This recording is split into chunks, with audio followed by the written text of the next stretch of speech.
And so to the conflicts and divisions that are currently tormenting Nigeria's main opposition party, the PDP. Beyond the bruises that it sustained over the Nyesom Wike debacle and not appearing to know how best to deal with it, there is the continuing disputatious issue of the chairmanship of the party and whether the acting national chairman, Umar Damagum, should stay in that office or be removed. Well, one of those who've been strident in his calls to get him out as soon as possible is the former governor of Benue State, Senator Gabriel Suswam. He insists that Mr. Damagum is leading the PDP astray and is undermining the party's integrity. We'll hear more about that in a moment, but Senator Suswam was once the chairman of the Senate Committee on Power and also chairman of the Power Committee when he was in the House of Representatives in 2005. And he's also got some thoughts on the current electricity pinch in this country, and we'll be taking stock of what he's got to say about that. And I'm joined now in the studio by the former lawmaker and former two-term governor of Benue State, Senator Gabriel Suswam. Thank you very much indeed. Thank you very much, yes, thank you. I mean, there are a lot of formers attached to your name. I mean, former member of the House of Reps, former senator, former two-term governor. I mean, do you feel like you're losing relevance and that is what is driving your desire to become chairman of the PDP? Not at all. You know, in life, what is constant, they say, what is permanent in life is change. You know, you grow from one stage to the other. I started as a member of House of Reps. I became governor, as a senator. And so I should be exploring new ground as well. So. You don't think you should just step aside and take a break, given all the things you've achieved? I mean, it's not many people who can boast of being a member of the House of Reps, a senator, a two-term governor. Yeah, with the experience that I've garnered over the years, I think I still have a lot to offer to the polity of this country. And so I'm still striving to be in the system so that I can add to the development of the country. Don't get me wrong. I mean, I think that experience counts. Yeah. But I just wondered, you know, what your thoughts were on that. So where do things stand at the moment in the PDP over that chairmanship tussle? Well, I was here with you the last time. We have not moved an inch from where we are, or where we were, rather, because there is nothing serious that has happened that you would say that there is now a direction towards a positive solution to the problem that have engulfed the party. You still have the shenanigans all over the place, people who have divergent interests. Every person wants to be that, and then there is no meeting point for most of us. And so once in an organization where there is no meeting point, that organization definitely can stand. That is where we are. Well, I mean, if it's that intractable, why are you still in it? I'm somebody who believes in taking a fight to the end. I'm not a half-measured person. I believe that I must see everything to the end of it. And I benefited immensely from PDP. Like I said, I've been a member of House of Rep for 8 years, been governor for 8 years, was in the Senate for 4 years. And so I can't just abandon the party. Where we are now, one will begin to look at alternatives, where we are now. But it has never crossed my mind that we have to leave PDP. After all, if we go to Europe, Britain, for instance, people remain in one political party till they die. Ditto for the US. And so, because they believe in political ideologies, we don't have political ideologies here. That is why you have political jobbers moving from one political party to the other. If we're being driven by political ideology, of course, people know that it's either you are conservative in your approach to issues, or you are radical in your approach to issue. And that takes you to your grave. Here you can't find any person. There are no people don't have anything they're holding on to. They don't stand on anything. Most of Nigerian politicians don't stand on anything. What they stand on is that, let me win election. So what do you stand on? I believe in the Nigerian project, and I believe that if I'm in PDP, I believe in the ideology of PDP, right from 1998. And so Yeah, but you said the parties don't have any ideology. No, that's what I'm saying. What is the ideology of the PDP? Now, PDP is a party that is people-oriented. It was built on that. That was the foundation of PDP. That is why it was called People's Democratic Party. It was built by the masses of this country. It was owned by the people. And so we who won election there were told that we have to give it back to the people. And that was how we operated. And that was why PDP was winning the election, because the people own it. They were involved. It wasn't a party owned by individuals who things were decided based on their whims and caprices.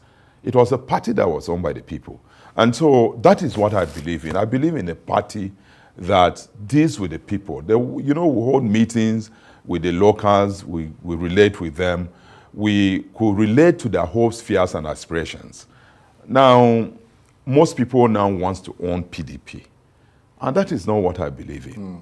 And so I'm still standing on that. But even though you've been quoted as saying that you could move your support base somewhere else. No, yeah, of course, yes, because what is happening now, people are now believing more in the wrong things than the right things. And so if it becomes very obvious that what we stand for and what we are fighting for no longer holds ground, of course, the human nature is that, right, you must move forward. Well, let's talk about the problems that you're facing in the party. You recently claimed that the acting chairman, Umar Damagum, had turned the party into, quote, a business venture. And you talked about conspiracies within the PDP's national leadership, which you say are aimed at destroying the party. Tell us what you mean by that. Yeah, I say that the leadership of the party has become very transactional, because there's nothing that they're doing that make meaning to anybody. And I gave an example of the recent so-called or purported world congresses that took place. If we ask majority of the people in different states, those so-called purported world congresses never took place. Names were being written in Abuja here. So it is who pays. But that's always been, I mean, pardon my interruption, that's always been. In fact, a lot of people would argue that the PDP entrenched political corruption in Nigeria. That if you go back to the history of the PDP, I don't think so. Virtually every election, including primaries within the parties, have always been sold to the highest bidder. In all political arrangements, there is bound to be this lobbying, and people lobby. There are conspiracies. Politics, one of the definitions of politics is circles of conspiracies. The whole idea of politics is conspiracy. So if people are engaged in conspiracy and win election, it does not necessarily mean that it borders on actual give and take of money. But because there are conspiracies, is just more than your own, so they defeat you. Now, what has happened over time, like I said, even if you have issues of primaries, there's no political party where you don't have that. Even in advanced democracies such as America, what we witnessed in recent times, even with their primaries, have been very rancorous. So that's to show, even in Britain, the so-called leadership tussle in the recent past have shown a lot of rancor within the ranks of those people. I don't know what kind of rancor. Obviously, people will have their different viewpoints and support people. But I mean, people aren't fighting each other and tearing the party apart and, carrying sacks of money. That is a difference. Midnight. I say advanced democracy. We're hoping that we'll get there. Our own is developing democracy. We're still developing. We're still getting there. So all of these countries have gone through these phases. I've read American history. I've read... Yeah, I don't mean to interrupt you, but when you say that, I mean, if you place Nigeria alongside a lot of other countries who are in that E.g. developmental stage. E.g. Well, Ghana, a few other countries, South Africa, and all countries in Africa. Yes. I mean, their politics is much more progressive. There's no doubt about that. It's unfortunate that we found ourselves where we are today. Nigeria, the so-called biggest country in Africa, have degenerated so badly, not just in politics, in everything. As a young lawyer in Lagos, then, I used to, when I have 50,000, I used to just move to Ghana and behave like a big man, because 50,000 was a lot of money. Was a lot of money in Ghanaian cedis. I agree. Now we found ourselves where people from Benin Republic, where we used to go buy cars because their money was nothing, now we can't transact with them because their money had more value than us. So we've degenerated not just in politics, but also in all facets of our life. Right. And so we need to sit down. It's not just about politics. It's not just about PDP. Look at what is happening across the entire country, in terms of insecurity, in terms of the economy and all of that.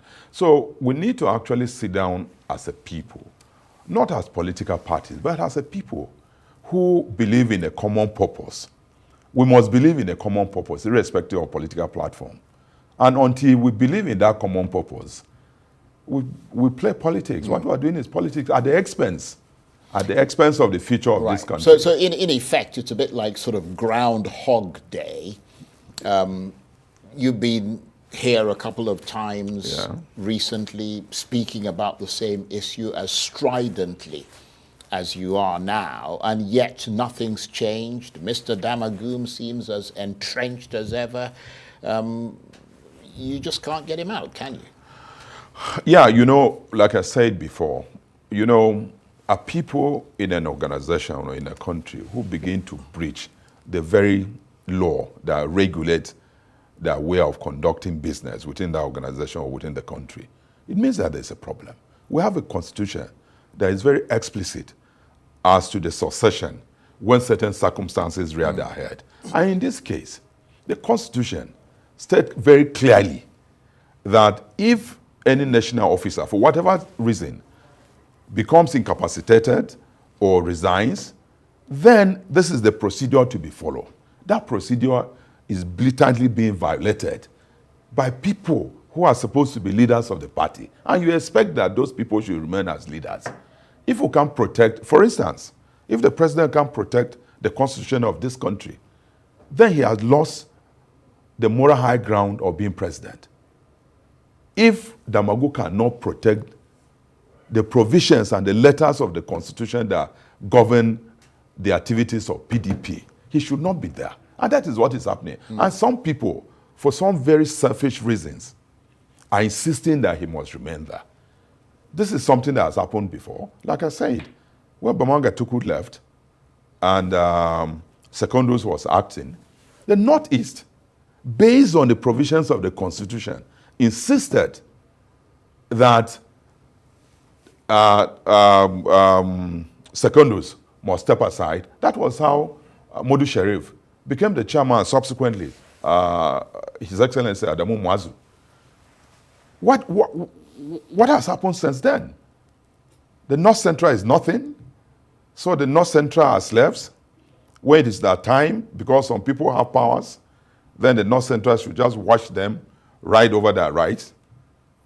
At least we're talking. Even if they don't do it, we've made a point. We've made a point. There are certain teen gods that have become gods unto themselves, and they are behaving like gods. Right. But no human being is God. This will surely come to an end at some point. Meanwhile, people in this country who have behaved like gods before. Right. And their ending has been very bad. And I believe that those who are playing gods now will not end well as well. Well, meanwhile, of course, the North Central that you are fighting its corner appears, at least one state there, Benue state, your state, appears to be in the midst of an escalating crisis within the PDP in the state. What's going on there? There appear to be is the same, two separate sort of state executives is the same battling thing. each other, and you belong to one faction. Yes, it's the same thing. We have two officers in Benue. It's the same thing.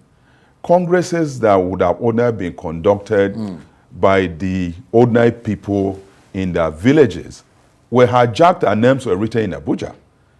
And those people who feel very aggrieved, who are committed to the party, who want the party to remain together, said, no, we will not accept this.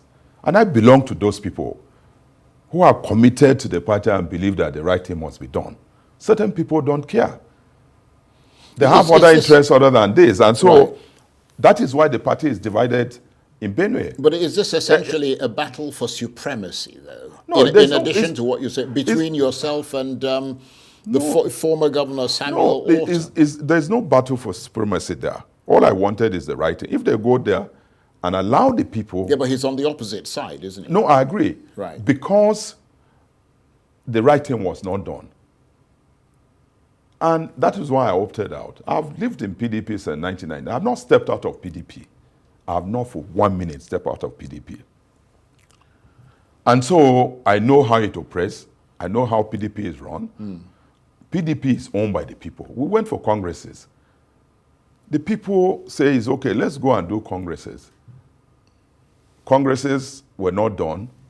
Names, results were announced in Abuja. In all the congresses, results were announced in Abuja here. And I don't think I can stand that. So if the former governor, Orton, believes in that, I don't believe in it. And so we're standing on opposite side. I understand they've asked you to resign from the PDP. The G14 stakeholders, the elders group, of which you are a co-chairman or were a co-chairman. I put together as governor. You then said that you had you yourself were disbanding the group. I mean, it's quite extraordinary what's going on. There's nothing like the G14. It was just an arrangement of convenience. Right. As governor, then I felt that some elders who did not belong to any of the political organs and who were still interested and relevant in the party must be put together as a group so that they can bring their weight of experience as elders of the party to bear on the party. There's nothing like G14. It's just an arrangement, a convenient arrangement for the party. So they have no role at all. I put that group together.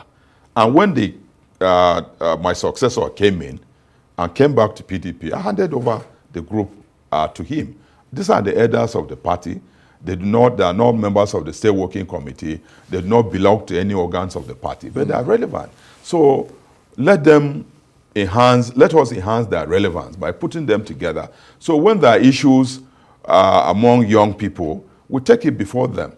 But then some of them begin to feel as if they were an organ of the party, and so they would take their own decision. I say, no, that was not the essence for which I set up that group. I was the one who set that group up.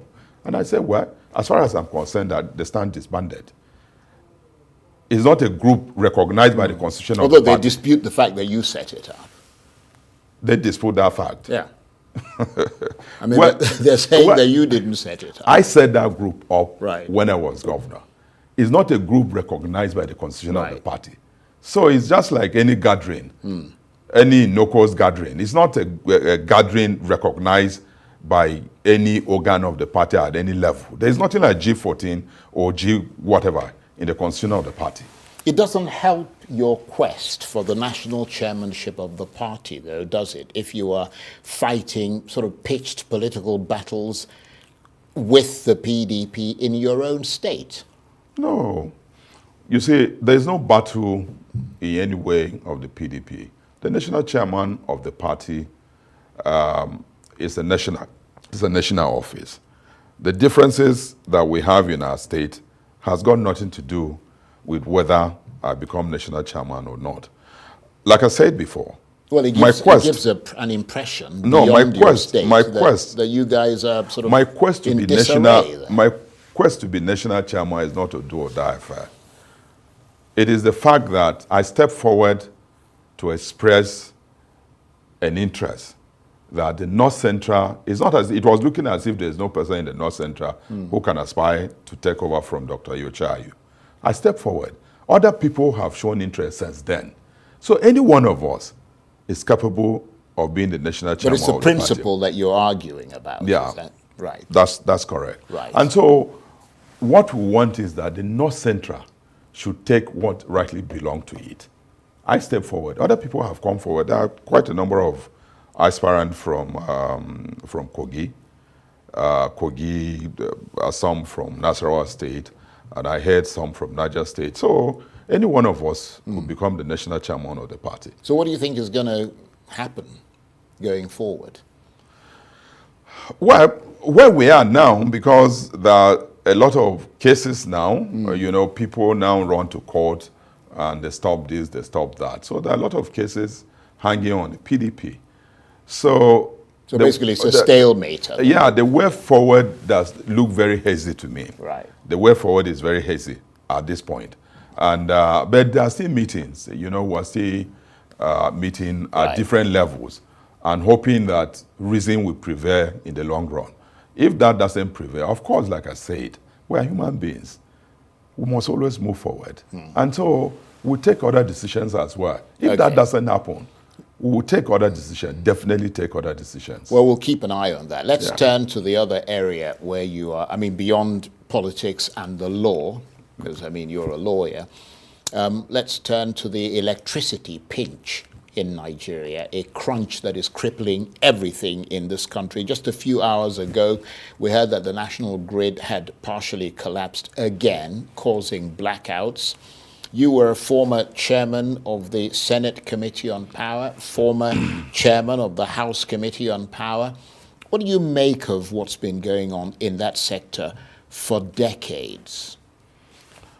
You know, it's unfortunate that we're not being proactive. The only president who actually took some proactive step was President Obasanjo. When he came in, generation at that time was in the neighborhood of 2,000-3,000, highest 4,000. And he decided that he was going to build 10 thermal plants.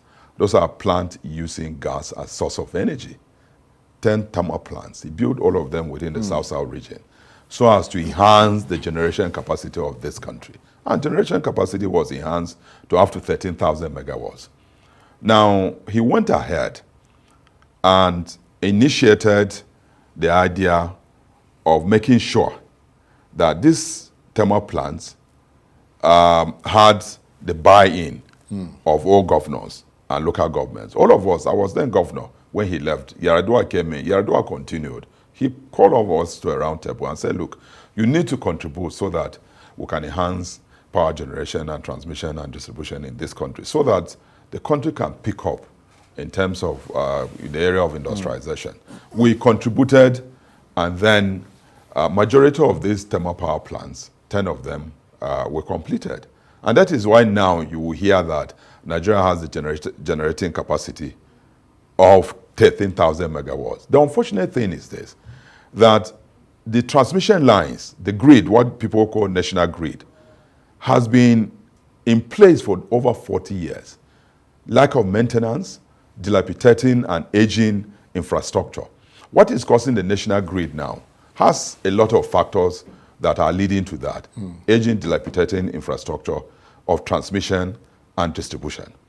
Now, when Buhari came in, he noticed this, and his then late chief of staff, may his soul rest in peace, Kari, now engineered the partnership with Siemens of Germany, for them to intervene in transmission and distribution. That was ongoing.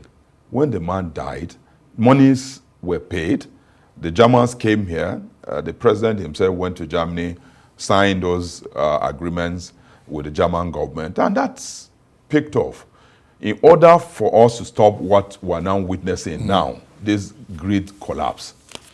Because, like I said, those grid, the transmission lines, are the ones that are as old as 40 years. And you know our maintenance culture is very bad. And so with that, there's no way that we can continue with this until there is an urgent and emergency intervention in the power sector. Otherwise, this grid will be collapsing every day, like this morning. So what do the government need to do? This is not rocket science. It's a very simple and practical thing. You don't need to be an electrical engineer to know what to do. Now, I, as chairman of the Power Committee in the Senate, drafted and sponsored the Electricity Act that we now have. This is the first time that Nigeria is having an Electricity Act. When I became chairman, I looked at it that we don't have an act that regulates. You don't have a document where any person who wants to look at the power sector in this country can go to and pick and say, look, this is the document that regulates the power sector. So I went to India, went to Morocco, Brazil, and then we sat down at the committee level, Committee on Power, both in the House and in the Senate, and decided that we were going to draft an Electricity Act. And we went ahead, drafted the Electricity Act. That Electricity Act is a leeway for Nigeria to get out of this incessant power grid failure, because it unbundled the power sector completely. Charles, if you have the money, you can go and generate your own power, transmit it. That is what the Act did. But before that, we had sponsored an amendment of the Constitution that allows state. Right. And the president then, President Buhari, signed that amendment. So state can generate their own power, distribute, transmit and distribute. So it's just a matter of them actually doing it. Yes. Now the Electricity Act, which I drafted and sponsored, the essence was for us to get out of where we are today, so that Nigerians can have, if not 100% accessibility to electricity, can at least get to some level. Now, that Electricity Act allows mini grids, allows for distributed distribution, allows for embedded distribution, allows for mini grid, where you can go to a village of 300 villages and generate light and only distribute and sell within them. That is an embedded distribution that you are doing within some limited. So that is what is happening in China and India. It is not national grid that is supplying the whole light in India or China. So there's an opt-out. So we need to decentralize what we now have as... Well, you said you've decentralized it, so you now need to practicalize it. Beautiful. Right. Okay. On that note, I want to thank you very much indeed. Senator Gabriel Suswam, it's always a delight getting your calm sort of assessment of things. He's a former lawmaker, former two-term governor of Benue State. Thank you very much indeed. Thank you very much.